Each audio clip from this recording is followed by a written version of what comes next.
দেখুন, যদি আপনি দেখছেন আপনার সময় ভালো যাচ্ছে না, দুর্ভাগ্য আপনার পিছু ছাড়ছে না, আপনার সৌভাগ্য আপনার হাতের মধ্যেই আছে, কি করবেন?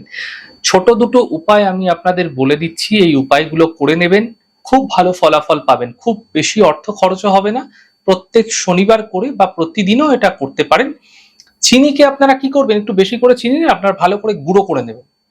গুঁড়ো করে আটার সঙ্গে সমপরিমাণ গুঁড়ো মিশিয়ে একটি কৌটোর মধ্যে রেখে দিন। কালো পিঁপড়ে যেখানে থাকে সেখানে আপনারা বা অথবা কোনো গাছের গোড়ায়, কোনো একটি নির্দিষ্ট গাছ না, যে কোনো গাছ হতে পারে, যেখানে কালো পিঁপড়ে থাকে অথবা যেখানে গাছের গোড়া রয়েছে, সেই গাছের গোড়ায় অথবা গৃহের বাইরে কোনো একটি কোণাতে আপনারা প্রত্যেক দিন ওই 1 চামচ করে ওই মিশ্রিত গুঁড়োটা ফেলে দিন। কালো পিঁপড়ে যখন খাবে আপনার জীবনে যত দুর্ভোগ চলছে না, তা দূর হতে আপনারা দেখতে পাবেন। এবং এর সঙ্গে সঙ্গে শনিবার দিন কাককে যদি আপনারা গাঁটিয়া খাওয়াতে পারেন, গাঁটিয়া আছে বেসনের, সেই গাঁটিয়া প্রত্যেক দিন অথবা শনিবার শনিবার যদি গাঁটিয়া খাওয়াচ্ছেন না কাককে, ভালোবেসে খাওয়াবেন।